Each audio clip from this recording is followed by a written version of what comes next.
Има два типа хора, лидери и последователи. Колко от нас, възрастните, сме преживели тотално унижение? Когато сме били разгромявани от дете във видеоигра. Защо децата печелят? Защото са по-бързи, по-умни, по-находчиви. Не. Защото познават тези игри. Те имат опит в тях и знаят какво може да им се случи. А ако ние, възрастните, имаме представа какво ни очаква в големия живот. Несъмнено това ще ни даде гигантско преимущество. Лидерите и победителите се възхищават, победените и неспособните реагират. Когато не знаеш какво те очаква, ти реагираш, а това е винаги стрес. Под влияние на стреса идват усложненията с здравето, с работата, с детето, семейството. Ако започнем да контролираме своя фокус, ще придобием нужния, желания от нас смисъл. Когато откриеш смисъла, той винаги ще ти дава сила за преодоляване на препятствията по пътя. Нашият живот е изпълнен с предизвикателни неща от различен порядък и с различно послание към нас.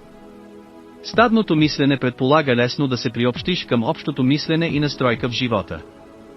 Какво се случва в такъв случай? Ние живеем живот, който някой друг е напълнил със смисъл. Минете от режим пасивен в ангажиран. Трябва да знаем в какво да се ангажираме. Включването ни в процеса ни прави изпълнени с ново съдържание и смисъл. Светът около нас е пълен с хора, които се чувстват загубени. В живота има два важни урока. Първият – науката за постигане на целите. Това за различните хора винаги е различно. Успех без самореализация е пълна катастрофа. Вторият урок – помисли над това, кое е твоето преимущество. Какво можеш най-добре да правиш, кое те кара да имаш осмислен и радостен живот. Третият урок – колко си отдаден на онова, което те влече. Изследване в 142 страни относно степента на отдаденост в работата показва, че само 13% от анкетираните са силно отдадени на онова, което ги занимава. За САЩ числата са 29% отдаденост и 71% неотдаденост.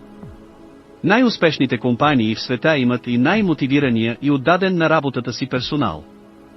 Всеки процент в повече отдаденост на персонала носи още проценти в доходността на фирмата.